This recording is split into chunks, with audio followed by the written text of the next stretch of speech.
Back in 2013, a single research paper gave computers something they'd never really had before, a little bit of understanding. It was this pivotal moment when machines went from just, scanning words to actually getting what they mean. So today, we're going to dig into how a surprisingly simple, almost backwards idea managed to teach a computer what a word actually means. But first, here's a quick puzzle for you. The answer is smallest, right?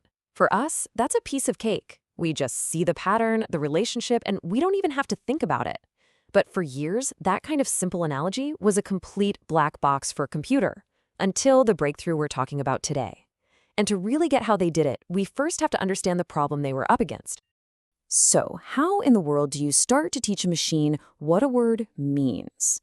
Well, the very first step is you have to turn that word into a number. And for the longest time, the way we did that was, it was the root of the whole problem. Early systems treated words as what the paper calls atomic units. Think of it like this. Imagine giving every single person in a city a totally unique ID number.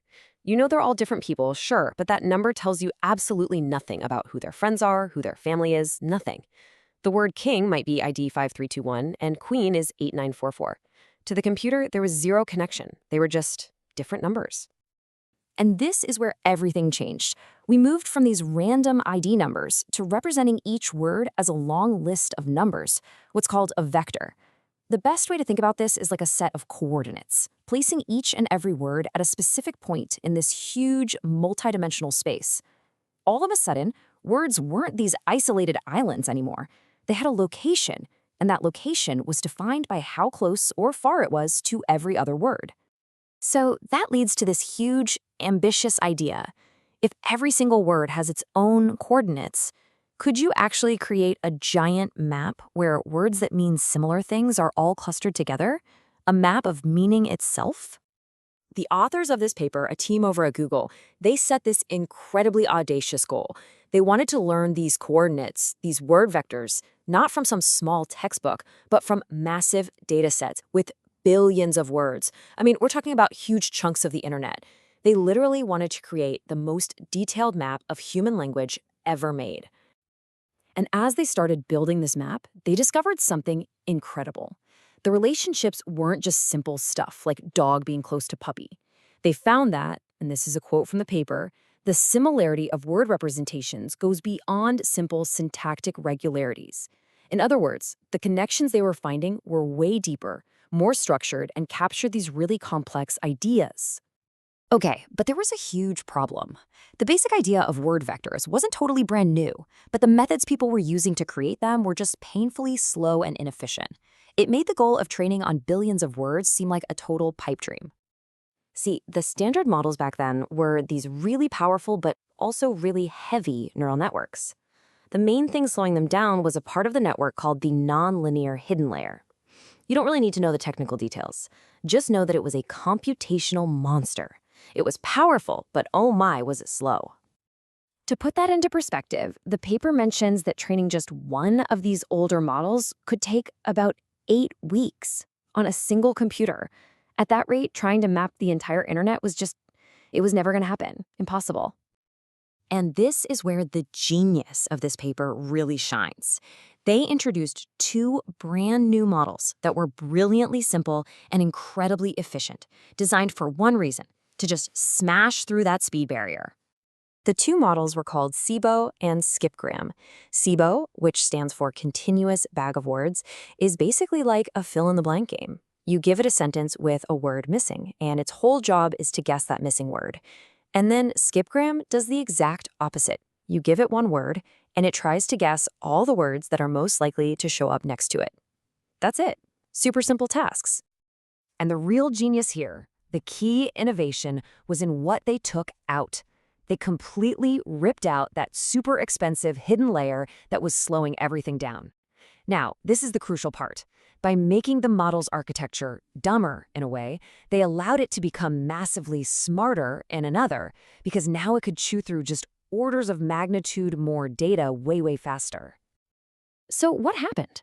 Well, the results were just incredible. This new speed wasn't just some nice little engineering achievement. By being able to train on such a massive scale, they unlocked a property that was hiding in our language all along, something that proved these vectors were capturing something deep. They discovered you could do a kind of word algebra. And this is the example that just blew everyone's minds. If you take the coordinates for the word king, and you subtract the coordinates for man, and then you add the coordinates for woman, the point in space you end up at is closer to the word queen than any other word in the entire vocabulary. Think about that. It learned the concepts of gender and royalty all on its own, just by reading text. It's wild. So let's circle all the way back to that puzzle from the beginning. Here's how the model solves it. It starts with the vector for biggest, then it subtracts the vector for big. What's left over is a new vector that basically represents the pure idea of mostest, the concept of a superlative. Then it just adds that concept vector to the word small, and the answer it lands on, right there on the map, is of course smallest. And look, this wasn't just a one-time party trick. The model learned thousands of these amazing analogies. Just look at these other examples from the paper. It figured out that Tokyo is to Japan in the same way Paris is to France. It even learned that bratwurst is to Germany what sushi is to Japan. I mean, come on, this isn't just matching patterns, it's genuinely understanding relationships. It's absolutely incredible.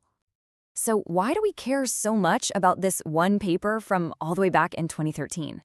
Well, because this efficient, scalable method for capturing meaning became the foundation, the absolute bedrock for almost all of the modern AI that we use every single day. And the proof is right here in the numbers.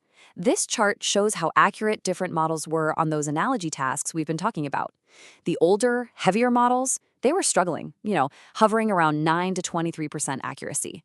But the new, simpler skipgram model, it shot up to 55%. That's not just a small improvement. That is a whole different ballgame. It was a massive leap forward. This one fundamental breakthrough was the building block for everything that came next. The smart search engines that understand what you're actually asking for, the machine translation that can capture nuance, and yes, the huge large language models that are changing our world right now, they all stand on the shoulders of this work. Which kind of leaves us with this one big final thought. This paper didn't just teach a computer how to process words. It gave it a way to learn the incredibly complex, abstract, and subtle relationships that connect all of our ideas. It was a huge first step towards real understanding, and it really makes you wonder, if they can do this, what are the limits?